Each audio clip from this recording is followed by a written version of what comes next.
about value. And week 2, we talked about morality.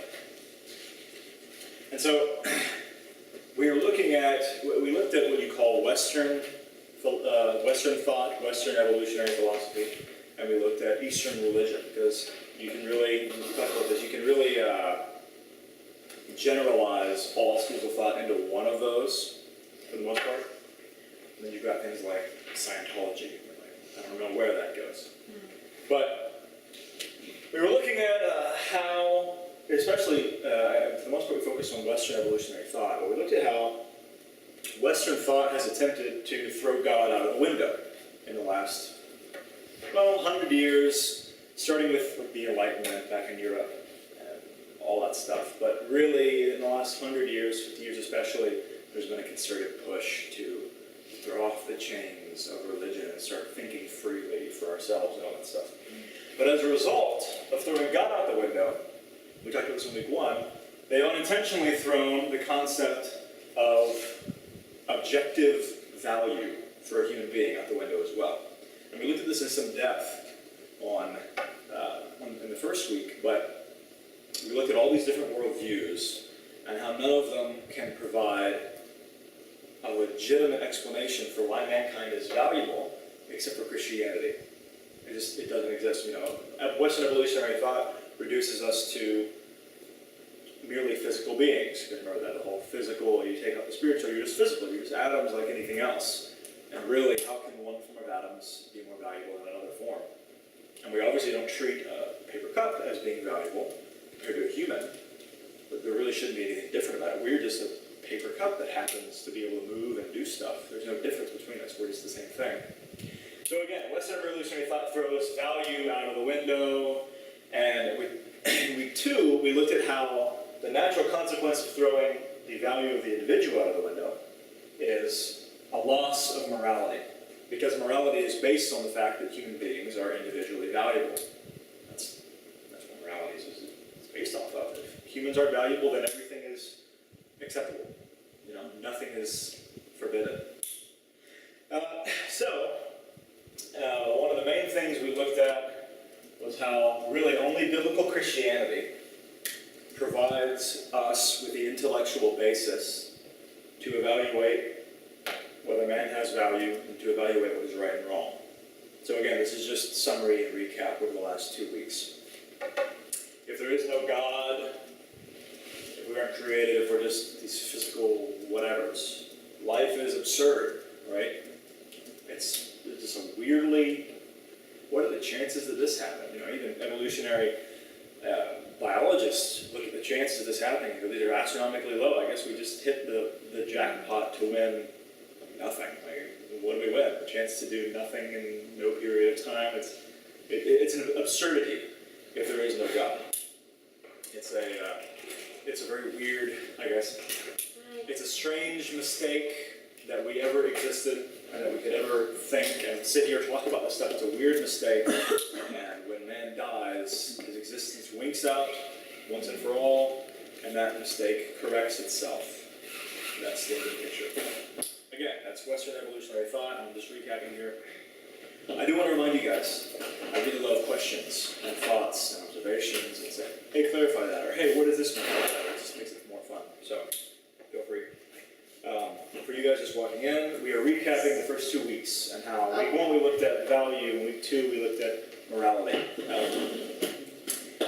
Again, if there is no God,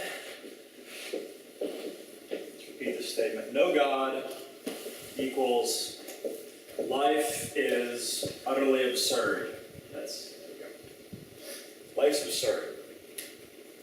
And so, again, I sort of explained this, but the reason why you say without God life is absurd is because without God there are 3 very important things that you lack entirely. And we touched on all 3 of these in the first 2 weeks, but you lack, or the 3 things that life lacks. It lacks meaning. There can be no ultimate meaning without God. It lacks value, as we talked about it in a lot of depth. and it lacks purpose. And we'll look at all three of those in a little bit more depth here. But the big thing to look at tonight, and I mentioned this a little bit last week, but let me go ahead and erase this real quick. The concept we're going to look at tonight,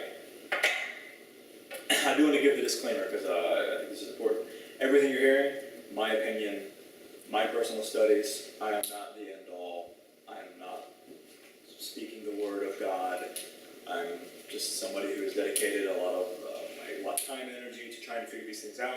And so again, anybody you hear teaching, you're hearing their opinion, and that's no different from me. So feel free to disagree.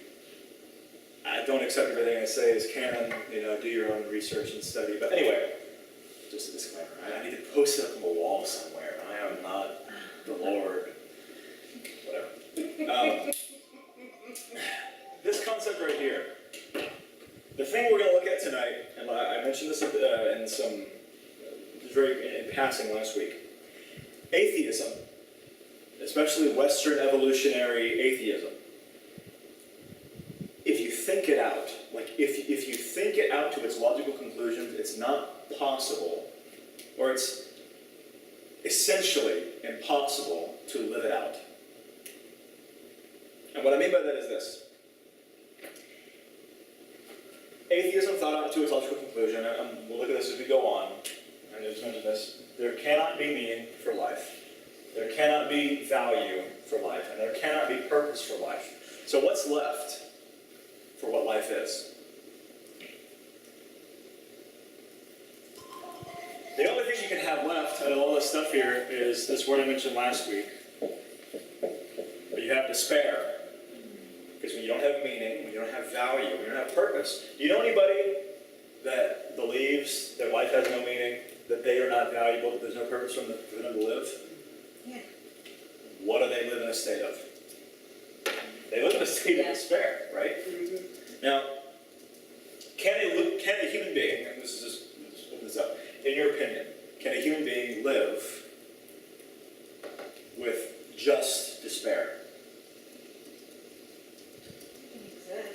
Exist. Statistics say not. Yeah. Statistics say no. Now, I think a human being can live through despair with some conditions.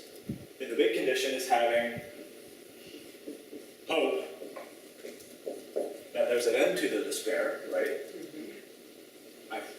You see that all throughout the history of Christianity, and even in non-Christianity. If somebody has hope of something else, you can live through despair. People do it all the time. I'm sorry. Okay. I need to go set mine off too. We're having a party. I forgot all the other, and that's, I apologize. No, you're totally fine. People can live through despair if they have hope of an end to the despair, hope of something better, hope that they can get through it, right? But if there is no hope, because look, here's the thing.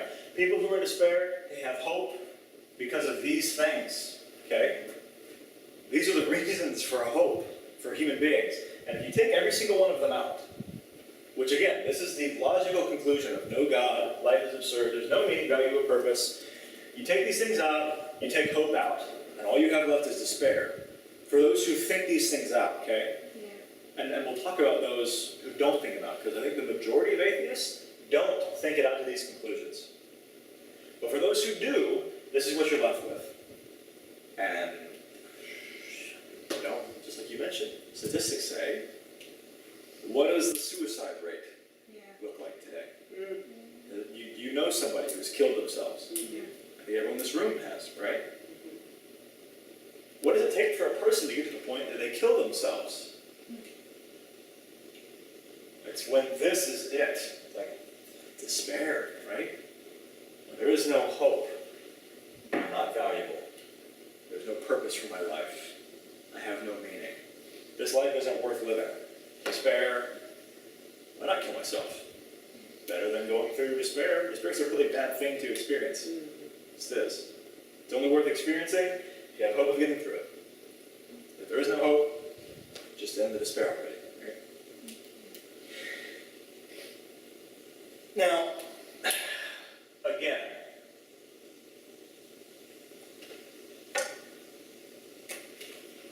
there are atheists that have thought through their situation and come to this conclusion that life is absurd, okay? And they understand the absurdity of their situation and they see it. And again, I'm not talking about every atheist reaches this conclusion. I'm saying those who have thought it through have reached this conclusion and they see it, they're confronted with it. And for a lot of them, the conclusion is, you just got you despair, and you can kill yourself. There was a poem, and I don't remember exactly what it said, but it was something about you either have to live in voluntary blindness or kill yourself. And I think for the most part, that's ends up being true. And we look at all the different ways people try to get around this, try to get around that inevitable conclusion between blindness or suicide. But the bottom line, and are you guys okay if I erase this? The bottom line for those who think this through, because you have some of like the great free thinkers of history. As I say, some of them have said you've got to face the absurdity of life, recognize it, and then somehow keep on living. Somehow manage to plod through. And as we're going to look at, that's really difficult, because pretty much any way you can do that is just a weird kind of delusion. It doesn't work. You can't work consistently in reality with these kind of beliefs. I think in week 1, I talked about a guy named Bertrand Russell. You guys?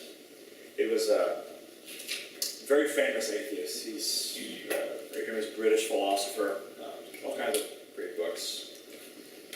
I've read a lot of his stuff, but he said, we must build, and we, as in like the modern free-thinking man without the chains of religion. He says, we must build our lives upon the firm foundation of unyielding despair.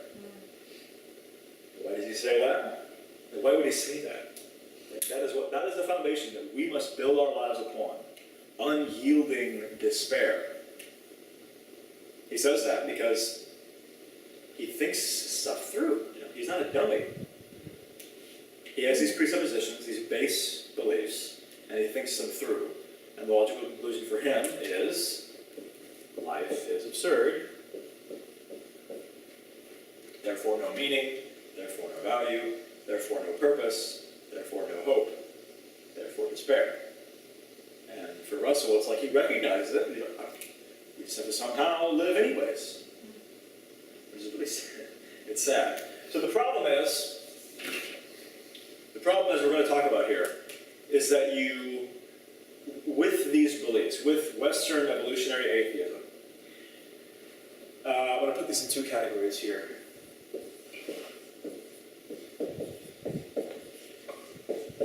Consistency and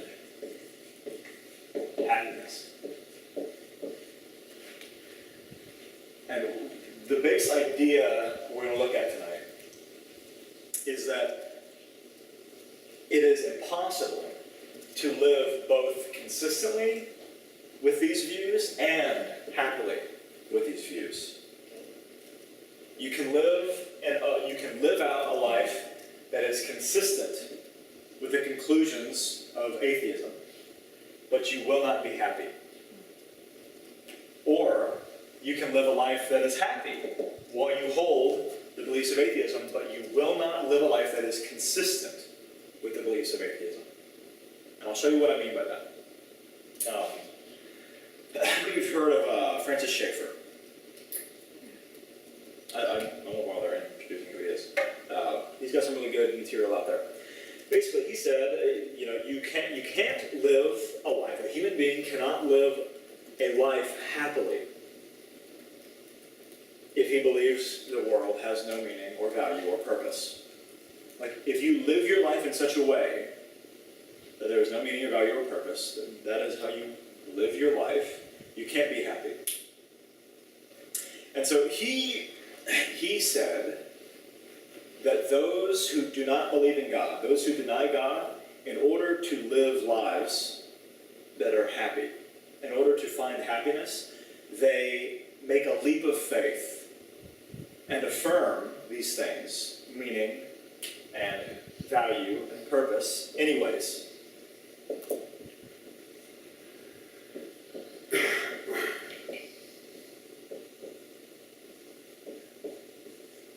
In other words, their beliefs say these can't exist.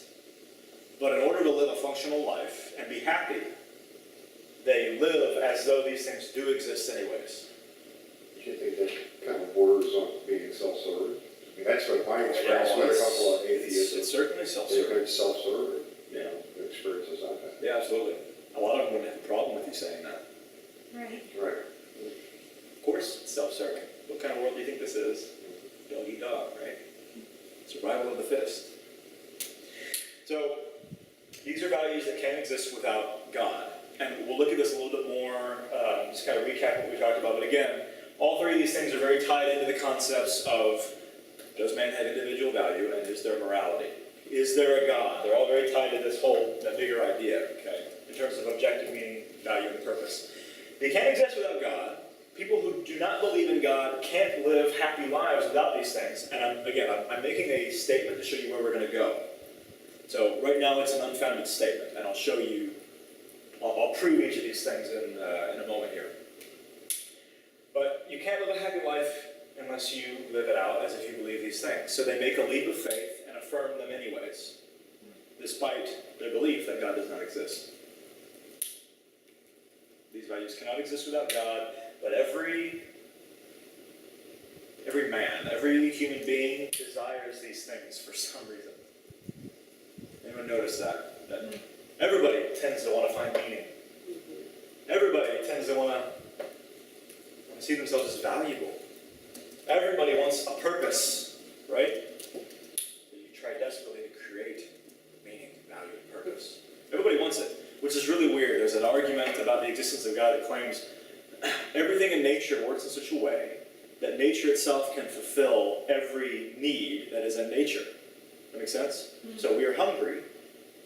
By definition of being hungry, there is something that can satiate our hunger. Like, we can fix our hunger by eating food, which is naturally found in nature. It's a need nature fulfills. But the need for these things, nature can't fulfill. Like, unless there is some way to get these things, like, out there, it's a really weird thing that we should all want them. It's almost like Mother Nature screwed up on that one. You know? All-powerful evolution, which people seem to personify for some reason. Evolution sure is clever. Can't fulfill these things. Anyway, that's a rabbit trail. So what I want to do is look at each of these three elements in turn. Because again, the overriding point is you can either be consistent, live a life that is consistent in your beliefs that these do not exist, but you will not be happy. Or you can live a life that is happy, but you will not be consistent with your beliefs that these don't exist. So, let's start with meaning. Any questions before we go any further? Okay. Let's start with meaning. This is number one here. Meaning. Okay, and some of this will be recap, but that's all right. I think this is good. What does it mean for something to have meaning? Think about it. What does it mean for something to have meaning? It's important to be useful. Useful? Sure. Let's do for you, okay? Because there's got to be some kind of reference point, right? Meaningful to you. It has meaning to me, or whatever. For you, okay, we've got, let's just say, useful. Useful means it has meaning. Being there for life. I mean, it's kind of along the same line as useful, but. Yeah, being able to provide.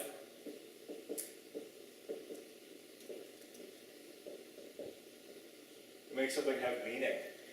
What makes you feel like you have meaning? Being able to help. Being able to help. others. Help here as well.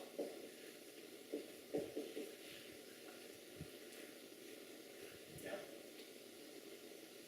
What does it mean for something to have meaning? Meaningful. Means something.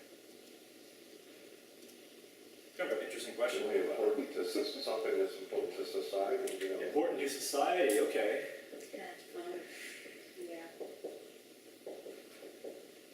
So, let's say Congress has meaning. The Senate has meaning. Our judicial system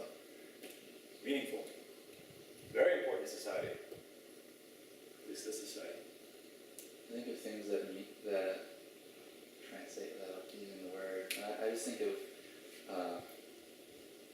things that maybe remind us of a past time. They hold value to us, maybe because they remind us of something. Nostalgic? Yeah. Memories. Nostalgic thing because they hold in the memories. That's interesting. Why is an experience or a memory meaningful to you? That doesn't, none of these things help with that one. What makes meaning? Well, it depends on how you look at that, because sometimes thinking about happy things that you remember or that have been a part of your life is Could be very useful and that it helps you have a good day. Just get through the day, get through depression or discouragement. Sure. Future plans. Future plans. All this stuff's meaningful? Yeah, I think so. Now, here's a good one. What is the meaning of our existence? In your own words. What's the meaning of life? That's the big philosophical question, right? What's the meaning of life? Love? I'll just write it all down. Here's the thing. You guys could all be saying the exact same thing, but you're going to say it in totally different ways. So love is the meaning of life. I like that. What's the meaning of life? Reproduce and be a good example. Reproducing. It's go and populate the earth, right? That was the big commandment given to Adam and Eve as soon as they left the garden. Reproducing, being a good example. What's the meaning of life in your own words? Relationship. Relationship? Yeah. It's really close to this idea, right? Relationship is the meaning of life. Relationship with who? God. Relationship with God and man. Don't miss that part of the Bible. Because you're going to end up living a really weird life. Ever heard of monkery? Relationship with God and man. There you go. What's the meaning of life? What's the meaning of your existence? Impact Having an impact on what? on those around us. Impact The world. on the world. What's interesting is some of these things, maybe all of them, maybe except for this part of that right there, maybe all these things you might get from any random person, right? If you ask them what the meaning of life is. Maybe even like some atheists would say this. Would you agree? Except for the God part. Yeah. Right, exactly. So, I mean, they're going to take this part out of there. But sure, people say, well, love is the meaning of life. An astounding amount of people would say love is the meaning of life. Most of those people have no idea what that means, right? Right. Love. What is love Love got is to do with defined it? by God. What's love anyways? Reproducing, being a good example. A lot of people would affirm those things as being meaningful. Relationship, definitely. Having an impact on the world. You know how many people live their lives as if that is the meaning of their life? I've got to leave something behind. Right? Or what's your legacy going to be? That's all the inspiration. What is your legacy? Because if you ain't got one, you ain't got nothing. So you're going to die, you're going to disappear into the cosmos. And only your legacy will remain. So what are you going to leave behind? So, again, you take God out of the picture.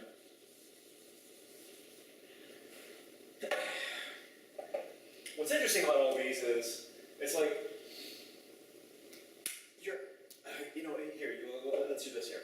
John Paul Sartre is another atheistic philosopher I mentioned to you guys as a Frenchman. He claimed God existed, did not exist, and that there was no meaning to life. There was no objective meaning to life. Guys, whatever. In living his life, he came to realize that he had to have some kind of meaning, or he wouldn't want to live. His life had to have some kind of meaning.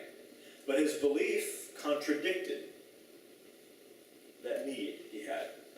He believed there was no God. He believed there was no objective meaning that everybody had.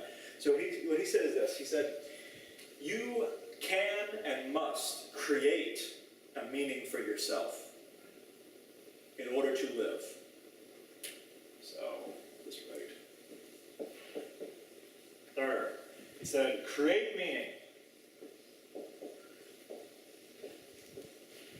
Create a meaning for yourself in order that you may live, in order that you may not experience despair. Create a meaning. So when you talk about a lot of these things where people say, well, love is the meaning of life, and reproducing is the meaning of life, and having an impact, your legacy is the meaning of life. These are just things that they've kind of like, well, this is what I choose, right? I choose this, and I choose this, and I choose that. These are their choices, right? I choose this to be my meaning. Jean-Paul Sartre, he chose something called Marxism. And that was his meaning of life. The meaning of his life was propagating Marxism. Okay? This is what he chose. So, good. Great, great. If it works for you. And is that, like, being a good, what is that? Yeah, what Marxism? does that mean? Sorry, Marxism is the foundation of modern communism. So, Karl Marx was the creator of, or he was one of the kind of forerunners of the concept of communism, which, that's what we're talking about. This wasn't like a, oh no, Marxism! I'm not making, this is a governmental thing. This is just what he chose. It could have been anything. He just chose this. He chose, this is going to be my meaning in life. He's propagating this particular view of government and society. Okay? So I should have worded that better. Yeah, he just shows this. Now here's the problem. What is the basis for his meaning of life? Where's the basis for that? Society. Society is the basis. What was the basis for his choice? This is my Right, meaning. pick something. Well, this is our choice, right? The basis was his choice. Based on choice. When you have these people over here on the left who say, well, love is the meaning of life. On what basis? Okay, what about reproducing is the meaning of life? On what basis? Reproducing, why? I say, okay, Marxism is the meaning of life. Why? So choose something, right? Having an impact on society. Why does it matter? And why does your legacy matter? Does it mean anything, really? Is it more meaningful to have a legacy as opposed to not having a legacy? If so, who says? Is it meaningful to be remembered after your death as opposed to not being remembered? If yes, why? Did we just decide on this? What if I decide that my meaning in life is to, here's Nate, and the meaning of my life is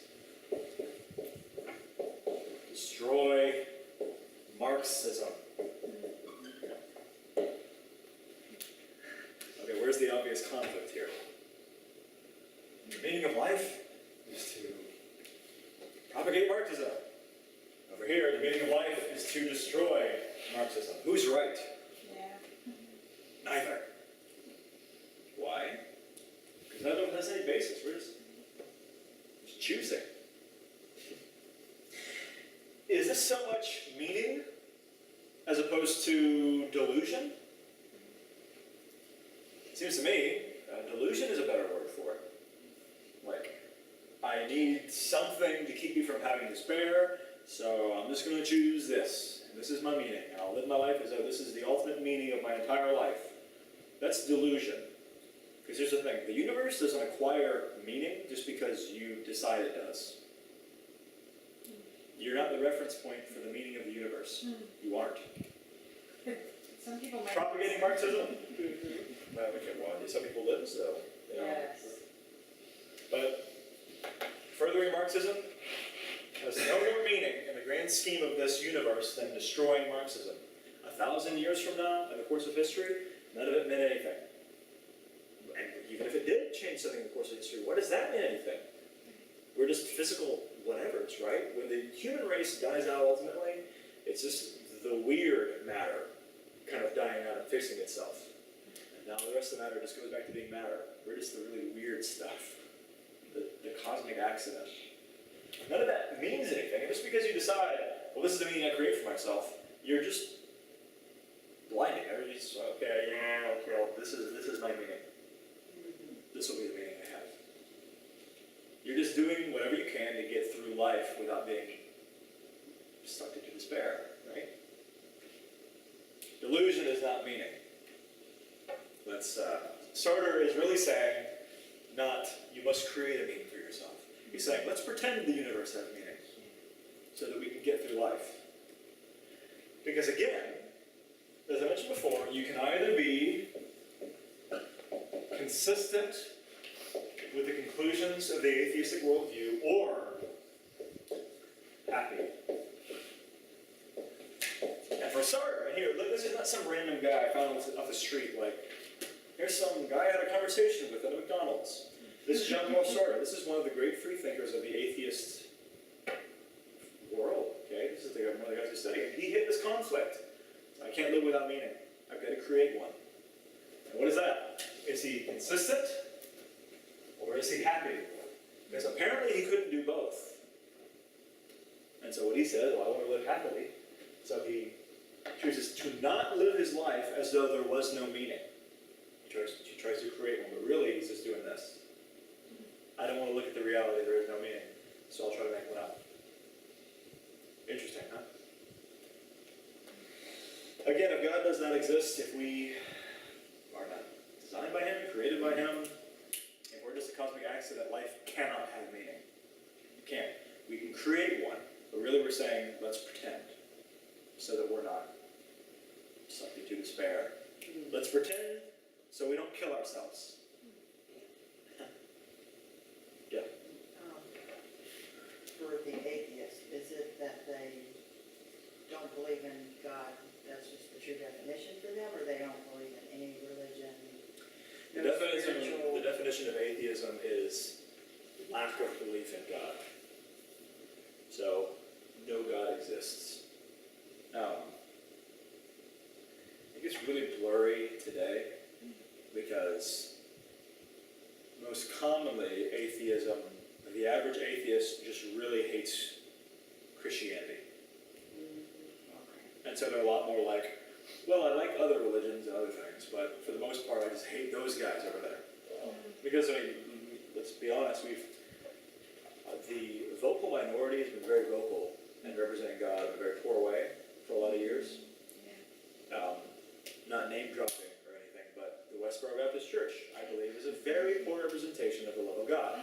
They're the ones that go to funerals of soldiers with heartbroken families saying, your husband is rotting in hell because he worked for a government, the U.S., that God hates. And that is the picture of Christianity that's presented to the world. So of course they hate it. I hate it. What was the name of that, West? Westboro Baptist. They're the ones that are all over the news.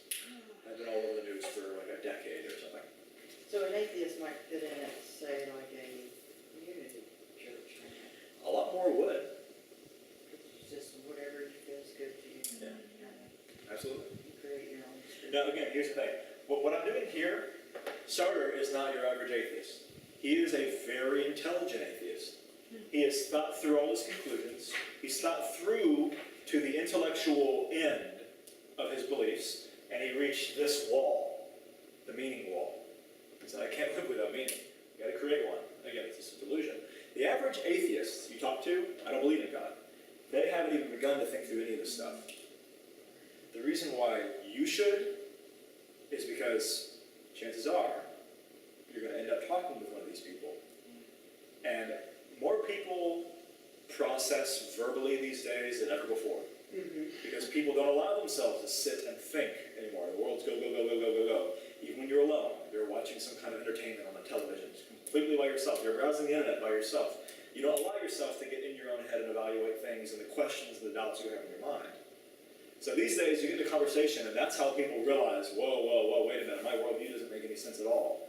It's in the middle of a conversation.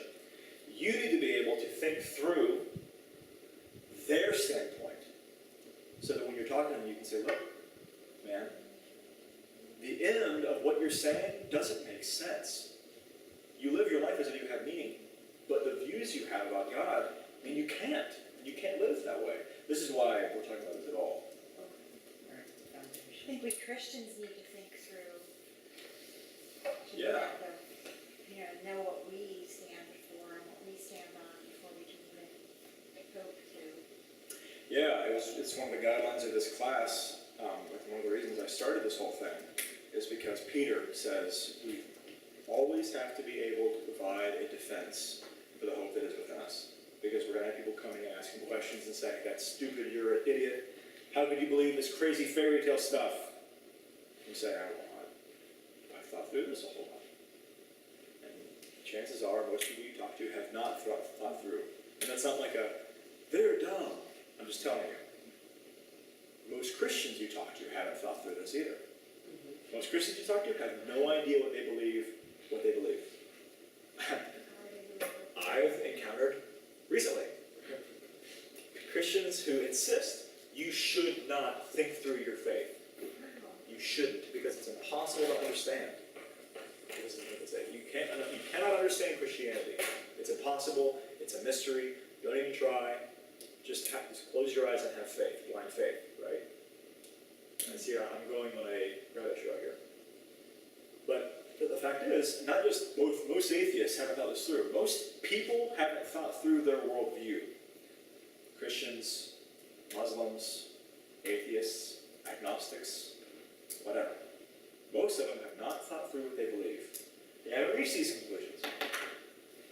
So we're starting here because, again, addressing these things necessitates us establishing our own worldview. Why does man have value? Look at that. According to the Christian, man has value because God created him individually and desires a relationship with him. And he has an objective value outside of his own thoughts or someone else's thoughts. It's God designated. Why is there morality? The atheist, if you think it through to its end conclusion, there can't be. The Christian can actually have an answer. Now again, most Christians don't think this through. It's very sad. Most atheists don't think this through, and I wish they would, because you start hitting walls really quick. I don't want to simplify the argument, because there are some very, very intelligent atheists out there. Yes. But there are also some very, very intelligent Christians out there who have thought through these things way more than I have even. It's important for us to know where we stand. So I'm rabbit trailing here for a little bit. This is great information, right? I think it's so good. Yeah, it really is. I will say this. Watch out for viewing it in your head as ammunition. Okay. I know it's just a word, but it can get really, for a long time, that's exactly how I viewed it. Like, I'm gonna take him down with this. And I totally get it. It's just a word. I have this friend that I've known her for a long time. We actually used to live together, and she, not to get off too much, but we work together still, and she shoots me down every time to something simple like the Bible. It's been written, but she throws out this stuff where I'm like, I'm at a dead end. So, yeah, I totally get it. Ammunition is just one of those buzzwords. It's more like a tool. Yeah. But Yes. it absolutely is. This is all such valuable A lot of information. stuff, and she's really into the whole spiritual third world and White Witch. Yes. Yeah. Makes me crazy with it. So anyway, I don't remember where we went. But these guys we're looking at, every one of these people I'm mentioning, these are the most intelligent atheists that history has to offer. Okay? The reason why I'm using it is because these are the guys who have thought it through better than anyone else.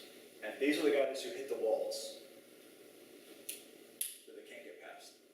So this is number one, meaning. Sartre just said you have to create your meaning. You can't live a functional life. What he really means is, let's pretend, you have to pretend the universe has meaning, or you will not be happy. You can't live consistently with that particular conclusion. You have to live inconsistently with it, and you can be happy. So it is 6:48, so let's take like a 5-6 minute break. You guys can grab water or use the restroom or whatever, and we'll pick back up here. Okay, so that was meaning. And again, if you follow the atheistic worldview out to its conclusions, there can't be meaning.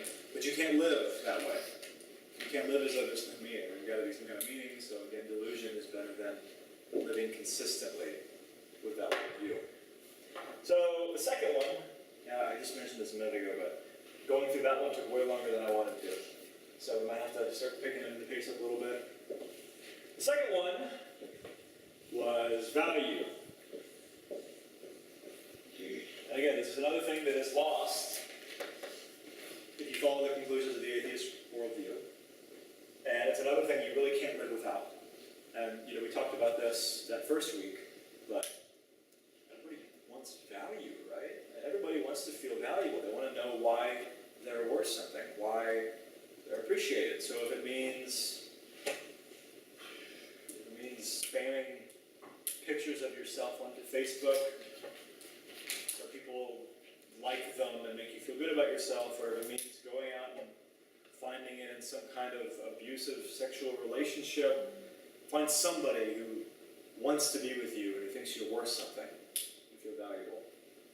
So I think right here is perhaps where the most blatant inconsistencies show up with the atheistic worldview. Let's do this. Think about the concepts of love and brotherhood. Love and brotherhood. How are these two concepts viewed by the world? Like just general in society. What does the world think of love and brotherhood? Like, it's a good thing, it's a bad thing, we love it, we hate it. It's a good thing. Good thing, Yeah. right? Who hates that guy is such a nice, loving girl? Right? These are like universally good things, right? Is there any society in the world where this kind of activity is like, wicked? Is viewed as being a negative thing? Satan's.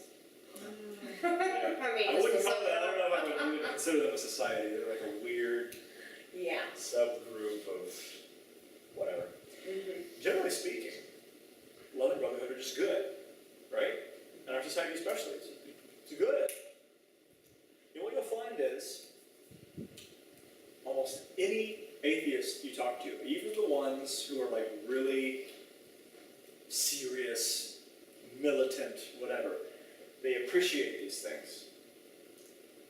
They do. And they'll affirm these things, despite knowing that these things can't be truly, objectively right or wrong. There's an atheist named Albert Campus, who he wrote books praising these concepts, but he was a very staunch atheist. In his view, there is no objective right or wrong. There can't be. Because again, in his view, there's no objective value to the individual, and therefore there cannot be any objective morality. But at the same time, he believed that these things were good. Now, there is no I'm not leaving you out of a crucial part of his argument. He believed these things were good. At the same time, he believed there was no value and there is no morality because there is no God. Now, how can these things be good in any sense of the word if there are no objective this or this? Maybe it's my personal opinion, right? But deep down, it feels like more than a personal opinion, right? You treat it as more than a personal opinion. Let's go back to Bertrand Russell again. This guy again, famous British atheistic philosopher. He was an outspoken social critic. Know anything about that? He was very much into social justice, speaking out against social injustices. He denounced things like war and genocide, and he He denounced restrictions on sexual freedom, things he was very passionate about, like stop the oppression. You know, there needs to be justice. Now, do you guys see where I'm going to go with the contradiction? This is a guy, he's a very strong atheist, does not believe God exists. He did not believe in objective value for the individual. He did not believe in objective morality. Yet he was a very vocal social critic. Well, against whoever he felt was against whoever he felt was wrong. Right. Right? Whoever he felt was wrong. He understands there's no morality and there's no value, but he is very strongly against certain things. This is good because I actually have a blog on this site. How many of you have heard of Tumblr? I've heard of it, yes. Tumblr, I'll spell it for you. It doesn't make any sense. Tumblr. It's another social media. Yeah, it's a social media site. We're in the beginnings, well, not in the beginnings, we're in maybe the most well-formed part of what I call the Tumblr generation. But really, just so you can relate with this more, I call it the Tumblr generation because it's in its strongest part right now. Really, we're in the internet generation. That's how you spell internet. I said interest.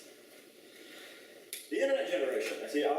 I'm just young or old enough, whatever you want to say.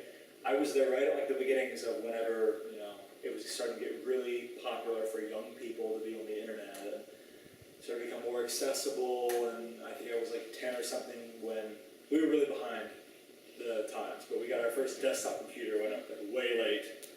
But I started using AOL Instant Messenger and then things like whatever social media sites, blogs, and then MySpace was the really big social media site that everybody flocked to, and now Facebook and Tumblr, and we're in the internet generation where now you can freely share your opinion and share information across the entire world. You can post things anonymously, and the way Tumblr works is you have a screen name, and you can post whatever you want, and that's my internet persona, whatever.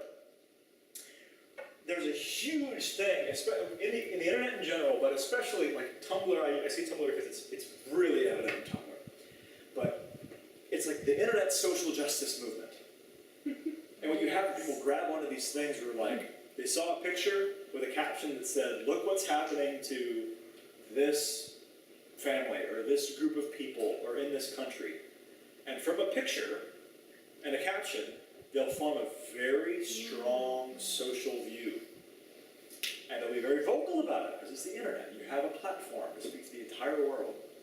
So again, I mentioned Tumblr especially because this is predominantly teenagers who have no idea what they believe. And all the internet friends they have are like, look what's happening over here. And they'll be like raging and cursing about how wicked all the other people are, flying off the handle. Now, again, the majority of these people are atheists. Don't believe in God. The obvious contradiction is there can be no objective morality. Like in terms of like, that is objectively right. Almost all of them, if you asked, is there objective right and wrong? Some things that are absolutely right, some things that are absolutely wrong. They'd say, well, no. They hold more to like a relativist kind of thing. Or at least like a cultural-relative view. But they have very strong opinions about what is right and what is wrong. They very strongly denounce those people and those movements they think are wrong. This is, this is something that's big right now. But Bertrand Russell was like this. But the difference between Russell and the internet generation is that he was smart enough to realize the inconsistency. The majority of people you see posting online, especially atheists, they get really, because like every atheist is very pro-gay movement, right? And very much like, how dare you tell somebody how they should live? Which is, it's an instant inconsistency when you say how you shouldn't be able to tell anyone how they should live. You're telling me how to live right now. Anyway, most atheists are they're very pro-gay movement. They very much, hate the idea that anyone would oppress the homosexual movement. This is not a commentary on that. This is just a statement of fact. And they're somehow unaware of the major inconsistency between the fact that they do not believe in God or objective values, and yet they hate that a people group could be oppressed, or what they consider to be oppressed, or what have you. It's a major inconsistency. Most of them never realized it, but Bertrand Russell did. He was smart enough to think it through. But he couldn't view his ethical opinions as just his own taste. To him, he thought it through, and it seemed like it was deeper somehow. It seemed like he really viewed these things as being truly right and wrong. And he was very outspoken about it. And again, he believed there was no God, and there were all these physical creatures and atoms, and there can't really be any true value. He was very intelligent. He thought these things through. He came to all the conclusions that we talked about. We're just a weird formation of atoms. We live an absurd life with no meaning and no value and no real morality. But he was very strongly opinionated about the things he felt were right and the things he felt were wrong. He therefore described his own views as being incredible. He had trouble believing, had trouble coming to terms with the fact that he felt so strongly, even though he knew he shouldn't feel so strongly. He knew there was no morality. This is what he believed. And yet he lived his life and reacted and dealt with things as though there was a morality. There is objective right and wrong. And he confessed, he said, I don't know the solution. He said, I don't know why I feel this way. Philosophically, this should be true. I don't know why I feel so strongly like this. It was an inconsistency he ran into, and he couldn't come to terms with it. Again, this is not some guy off the street. This is Bertrand Russell. Dostoevsky, who I mentioned last week. Fyodor Dostoevsky. Very fun to pronounce his name. I can actually spell it. It's not as hard as you think. It's very phonetic. He, a very intelligent guy. He wrote a novel called Crime and Punishment, very famous, in which a militant atheist who believed there was no God and who came to the terms that there was no value and there was no morality. He murdered an old woman out of the outflow of his belief that this isn't wrong. There is nothing wrong with me doing this, so he did it. And that happens at the beginning of the book, and the whole rest of the book covers how conflicted he was, because he felt that he had done something extremely wrong, and he was haunted by it for the rest of his life. And he had this major conflict because, and again, this is in the story, Dostoevsky wrote it to illustrate this concept, but he had this huge conflict between, he knew this is true, or he believed that one thing was true, there was no value in the morality, but yet he felt very deep, and not like a surface level thought, but very deep inside him, something told him it was wrong to kill a woman, or to kill an old lady for no reason. Dostoevsky believed that man cannot practically live as though the conclusions of the atheist belief are true. He can't practically do it. It doesn't work. You can't be happy that way. You can't live as though it's perfectly all right for soldiers to slaughter innocent children. You can't live as though it's okay for dictators like Saddam Hussein or Joseph Stalin to murder millions of their own people. He can't live that way. Despite what he says about, well, I believe this, he can't live as though, yeah, those are totally fine. It doesn't work. You can't live happily if you're consistent with those views. Because everything in man cries out for him to say that those things are wrong. Really wrong. Again, the atheist views say that he can't. So what ends up happening is people take the leap of faith and do it anyways. They say, there's a conflict here, I can't be consistent, so I'm going to take a leap of faith and affirm things like love and brotherhood while decrying things like oppression and genocide. Even though I have no intellectual basis to evaluate why those things are wrong. I feel that it's wrong, and I can't live in a way in which I would deny those things are right or wrong. So I'm just going to have to do it and deal with inconsistency never. But when the atheist does that, when the Tumblr generation cries out for justice, they're revealing the inadequacy of a worldview without God. Make sense? The moment you're forced to make a leap of faith to live a functional, happy life, despite your views, you're automatically showing that your worldview is inadequate. It's not good enough. It's not right. I'm gonna skip some cool stuff here. We're running a long time. But again, I mentioned this before, but you see this over and over and over again. Not just with people, not just with like the average atheist that you talk to in the mall or at Starbucks or whatever. Again, most of them haven't even thought through to these same conclusions. All the people I'm bringing up to you are, this is like the cream of the crop. The great thinkers of the history of atheism. And they run into this wall. You ever heard of Friedrich Nietzsche? He wrote all kinds of books trying to disprove Christianity. The Antichrist, he wrote Beyond Good and Evil. The whole book Beyond Good and Evil was about proving that man must live beyond the concepts of good and evil, because there is no objective right or an objective wrong. There is no really good or really evil. He believed these things and wrote books about these things, but yet his mentor was a guy named Richard Wagner. Heard him? Richard Wagner was a very pronounced anti-Semitic. You pronounce that wrong? Semitic? Semitic. He was very pronounced that he hated Jews. And so this is around the fallout of the time of the Holocaust. Okay, so Wagner's historically viewed as, a crazy, a wicked man. Nietzsche, his mentor was Wagner. He broke ties with Wagner because of Wagner's anti-Semitic views. So we're done. I can't study with you anymore. I can't learn from you anymore. Because he felt that anti-Semitism was wrong. He felt that the things he saw in the Holocaust were just wrong. They were wrong. And yet Nietzsche wrote whole books about how there's no such thing as right and wrong. There shouldn't be any difference between what happened in the Holocaust and taking a bath. No difference at all. They're just two actions with no kind of right or wrong attached to them. But he couldn't live that way. He felt that it was wrong. Jean-Paul Sartre, again, who I mentioned before, he pronouncedly condemned anti-Semitism. He condemned it. He said it was somehow beyond a matter of personal taste and ethics. He said it was wrong at a deep level.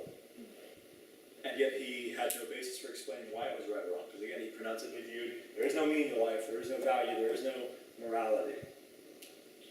He wrote an essay called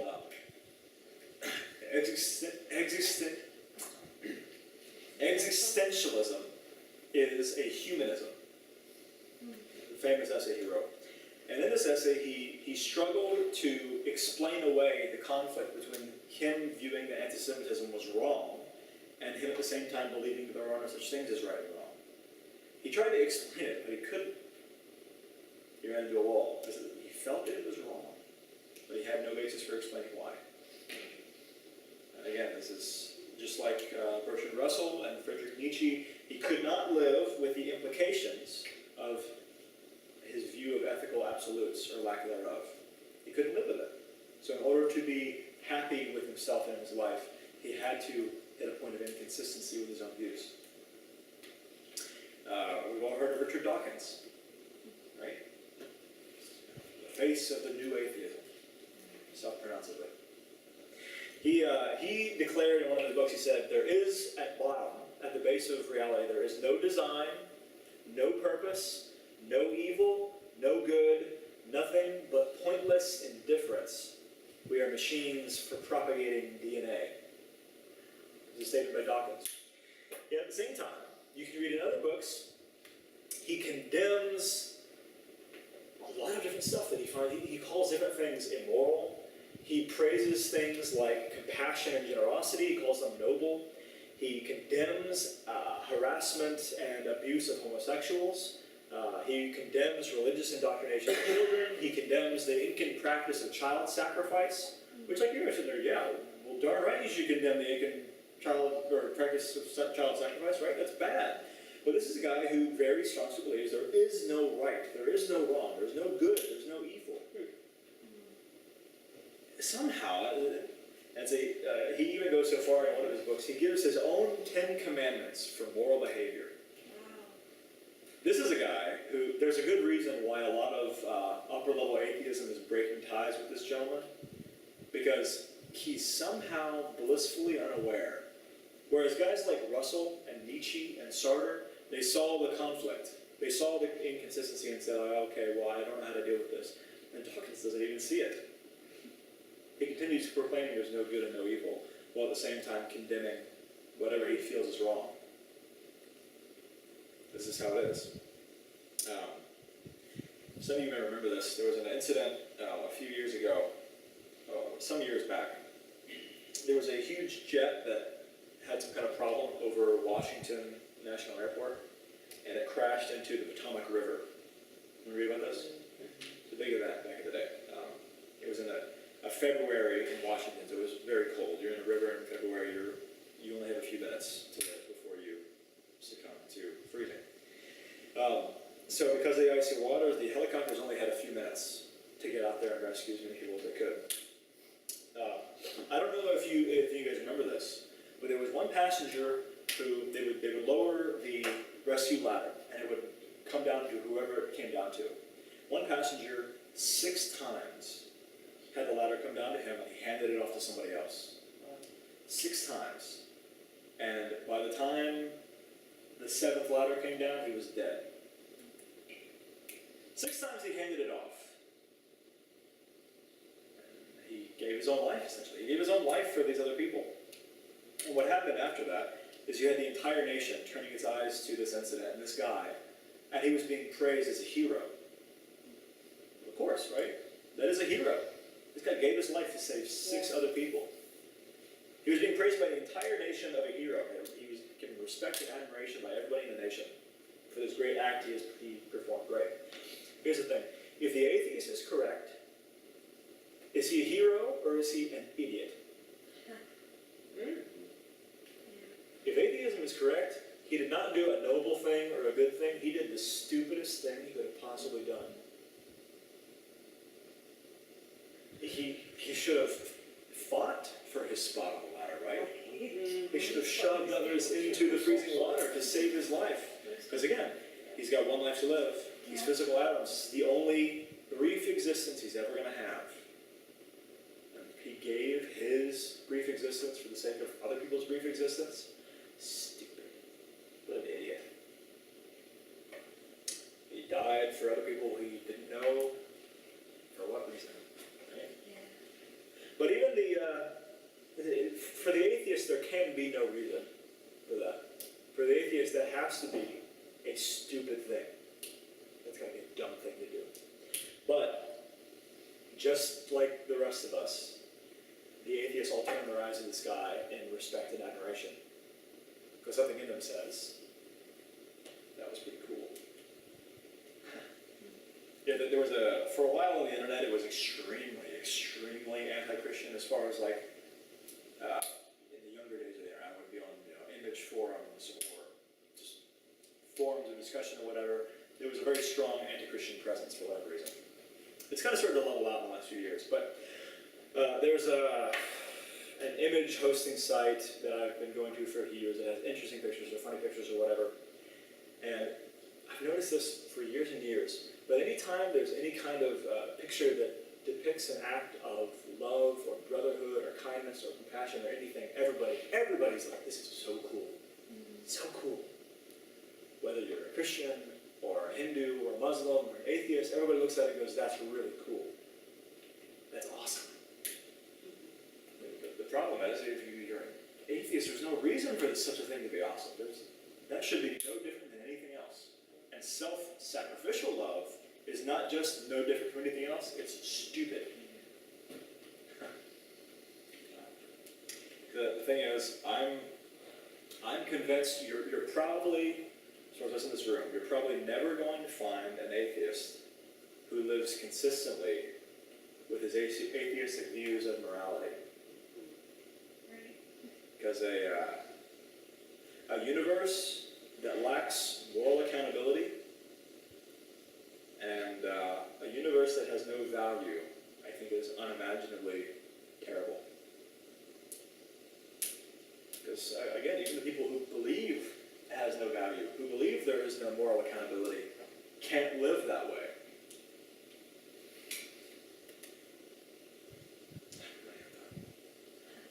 So that was number one. That was number two.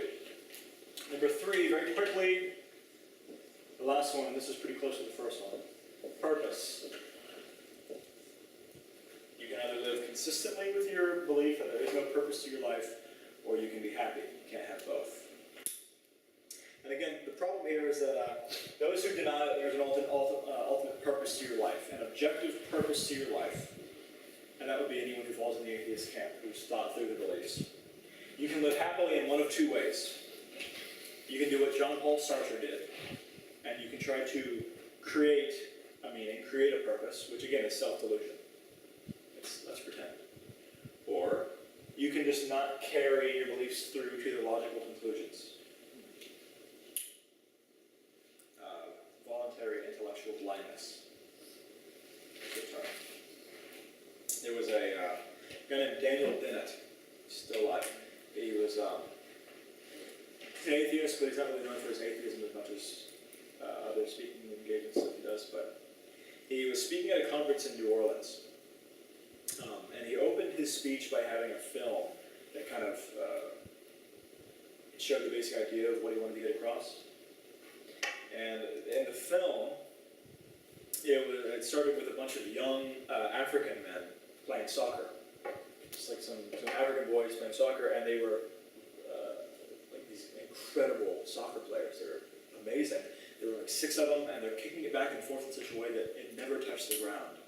They would catch it with their feet, kicking it into the air, and it was going all over the place and never touched the ground. It was inspiring. And then after a moment, words appeared. Narrative words appeared on the bottom of the screen. And it described the vastness of the cosmos, and it described the vastness of space and time, and it contrasted how tiny and brief we are. How incredibly tiny we are in the cosmos, how incredibly brief our existence is compared to the vastness of time and space. The statement was, or one of the statements was, "We are here for a mere twinkling of the eye and then gone forever." And then the punchline came at the end. It said, "We better not blow it." Right?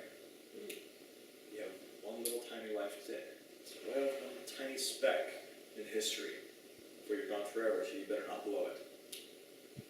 That was it. So what's the issue? Sounds good, right? What's the problem?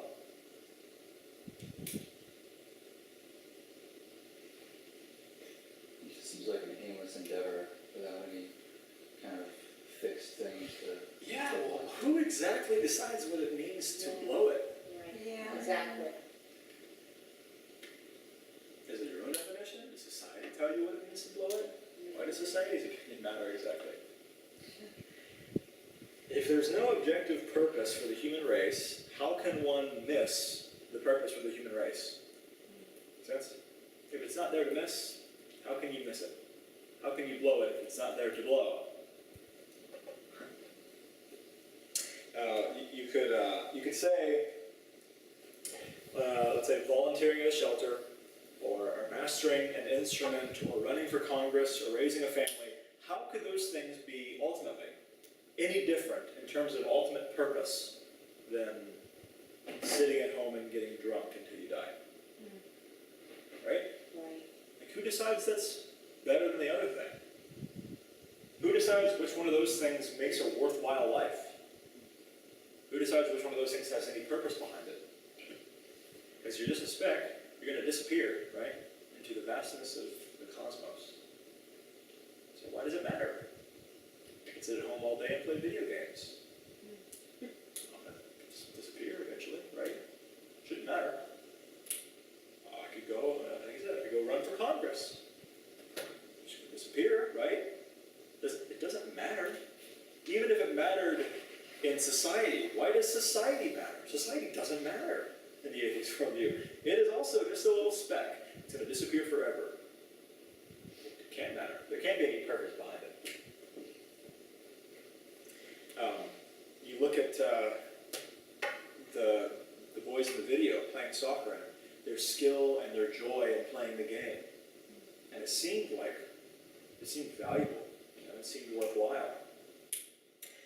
But that can't be any more meaningful or purposeful in atheism than those boys sitting around doing drugs together. How can it be any different? It just can't be. There's no basis for saying that it's different. You can say that it's different because people feel that it's different. But you have no basis for saying that. Because even atheists recognize that some of life's pursuits are more valuable than others. More meaningful, more worthwhile than others. At least people live that way, right? I mean, We live like other people matter. people live like what they're doing matters. And that there are things that are worthwhile, Being a loving neighbor, being a loving father, those things matter, right? There's purpose to those things. People live that way. And when they're not doing those things, they feel as if they should.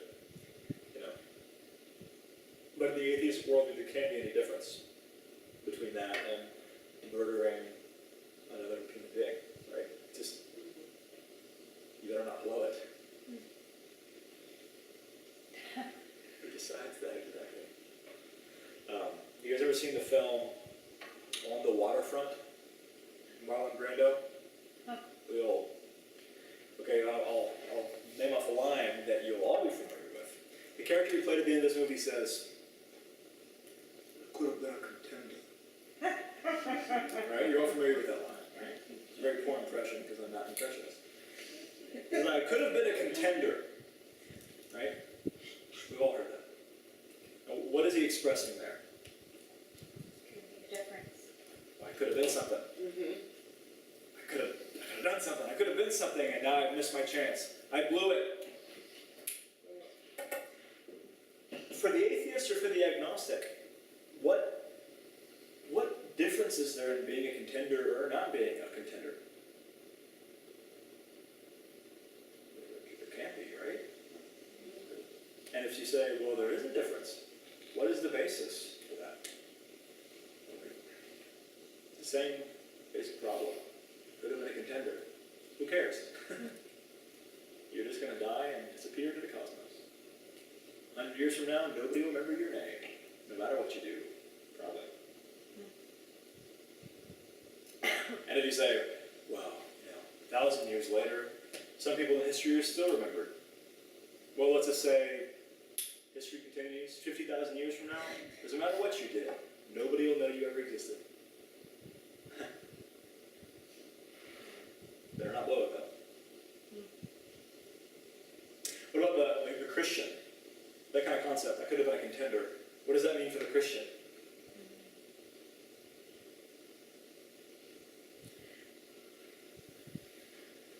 Is there such thing as a worthwhile pursuit in the concept of Christianity? That relationship with God. Yeah, is there a difference between sitting at home and watching TV all day? Let's take a Saturday. What is more worthwhile in the Christian view? Hanging out by yourself watching TV, or going and blessing people by working at a food bank? What a no-brainer. It's a no-brainer for anybody, Christian or not. It's like, duh, this one's more valuable, right? Right. The difference is, the Christian can tell you why. No one else can. Because there is no other difference. There's no basis for saying why that's more valuable in any other view. It just isn't. And that's the dilemma of modern man. It's a terrible dilemma. The atheistic worldview it's inconsistent. It's not enough. It's insufficient to maintain a consistent life and a happy life. You can have a consistent life and you will be in despair. Or you can have a happy life but you won't be consistent. So, really quickly as we wrap this up, I'm already running out of time. We're close though. What about Christianity?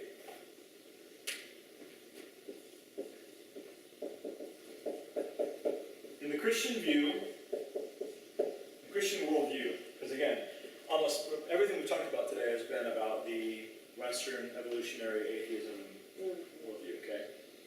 Because this is the one we're going to be dealing with 99% of the time in this culture. Unless you're planning on moving to the Far East. And even then, this is becoming more and more dominant.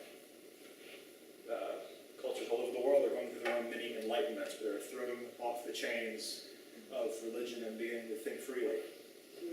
It just happened for us a few hundred years before it's happening for a lot of Eastern cultures. But you'll be dealing with this most commonly, okay? That's what we talk about this.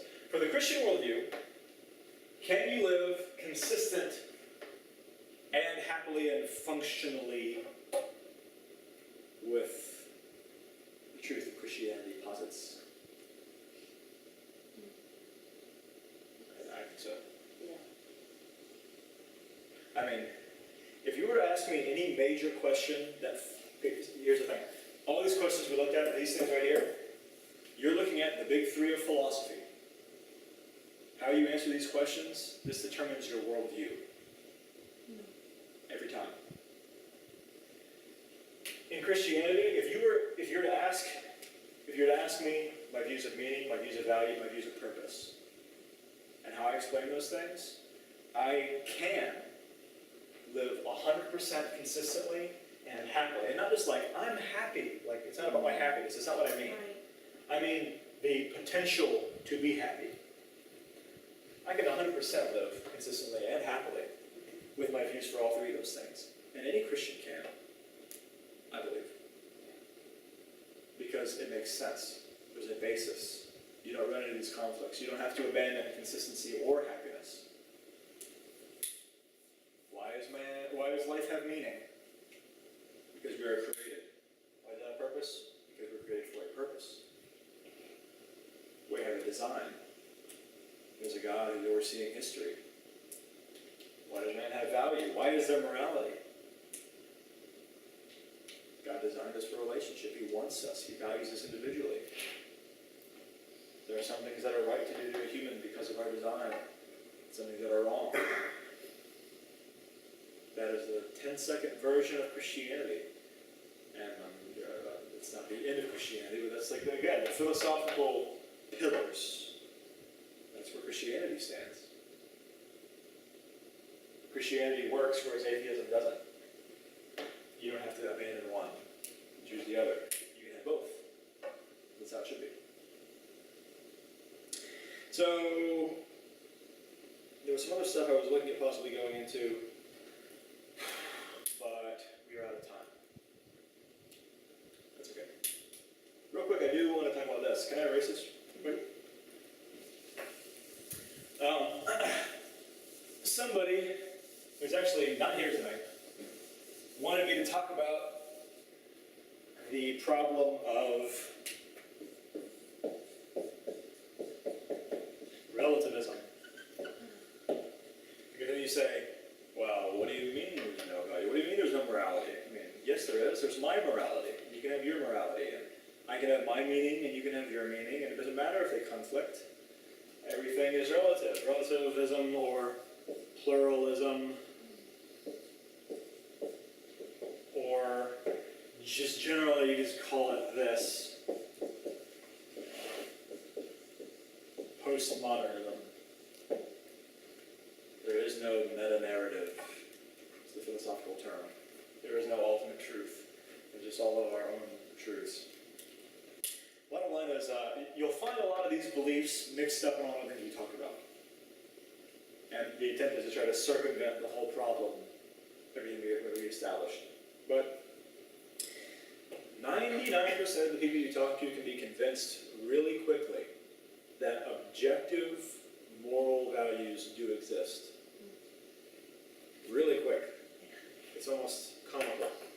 Even if they express a belief in relativism, again, relativism is, well, I think murdering a child is wrong, but it might be right for you. Like, you might think that, and it doesn't matter if there's a conflict. That's just the way it is. So, whatever. But even if people express a belief in this, they really can't live as though it's true at all. All you have to do is just put forth a few themselves. Like, there's a Hindu practice where they burn they burn widows alive on the funeral pyres of the husbands. So the husband dies, they burn the widow alive. This is not, all Hindus practice this, but this was a common Hindu practice for a long time. Now, you can ask anybody, is that a good thing? I don't know I don't think there's a single person I know, and I know people from a lot of walks of life. I know some very militant atheists. I don't think any of them would say, it doesn't matter if it's right or wrong. They're all going to say, I feel like that's wrong. They're going to feel strongly that it's wrong.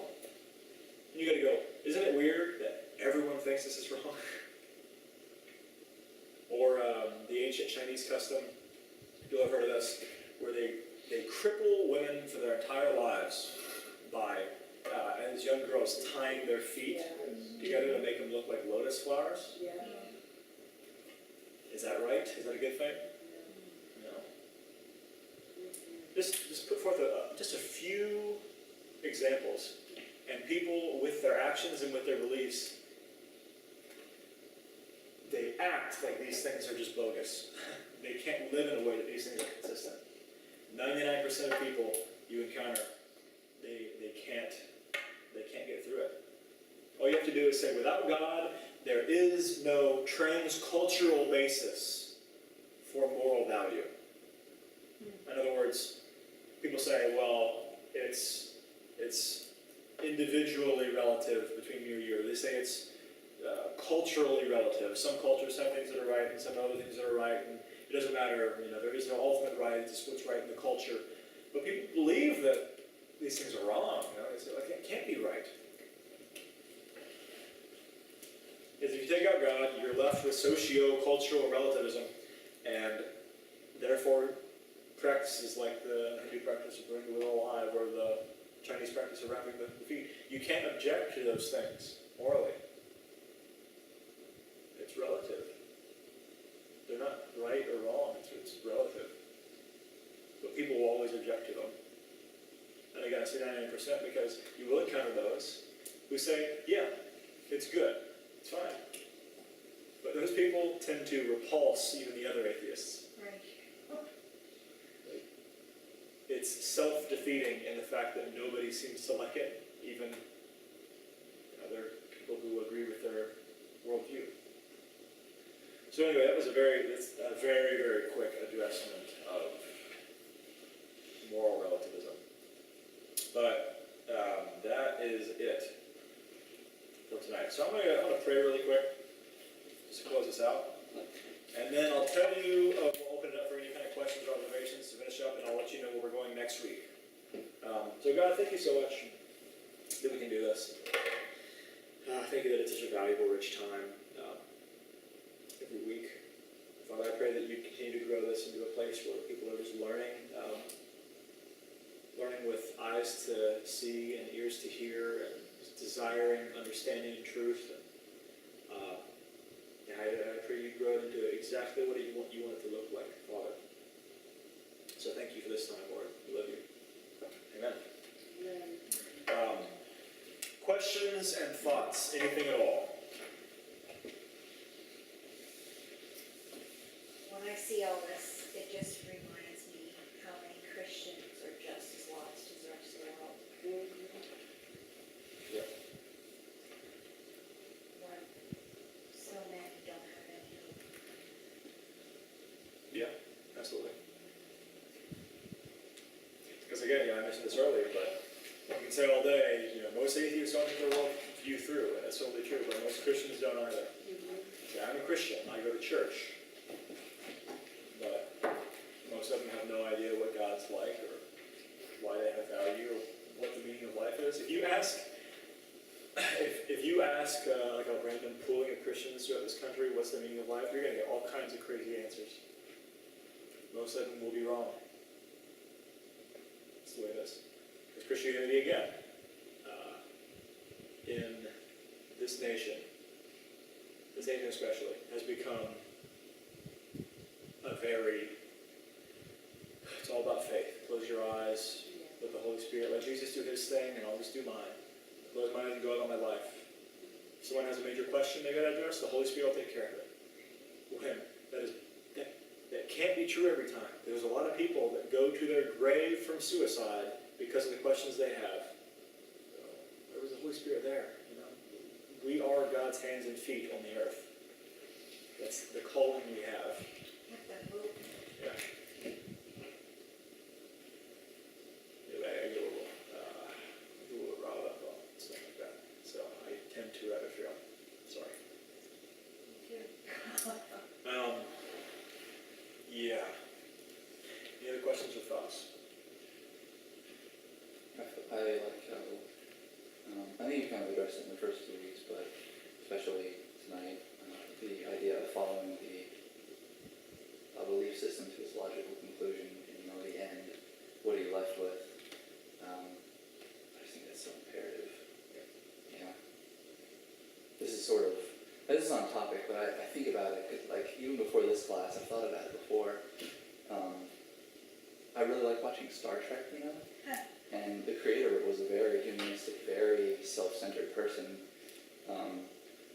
And I've thought before, he had such a hand in every episode, and so a lot of it is about, like you were talking about social justice and things like that, and I've often remarked to myself, like, why do they care so much? Why? They talk so much, especially because it's a space theme with the cosmos, where they talk about evolution and coming from, dust and just space stuff and things like that, but why go through all the troubles that they do in the show to help this civilization or this person? It's really curious, and I've often felt that while watching it, and it's just interesting to talk about it tonight. Yeah, again, you can't live a life in which you're happy with yourself or with your surroundings unless you're inconsistent with those conclusions. It doesn't work. And that's what's so striking to me about the difference between Christianity and the atheistic worldview is if you follow atheism out to its conclusions, you either have to be inconsistent with them in the way you live, or you are stuck with utter despair. It's one or the other. But if you follow Christianity out to its conclusions, what you find is like the most beautiful richness and meaning and purpose and value of life. And it's a very, very striking difference when you look at something that is going to, that 99 times out of 100, people who reach that end, they're going to kill themselves. As opposed to, on the flip side, people being able to see the beauty of life. Very big difference. That's why I think it's very important to understand these things.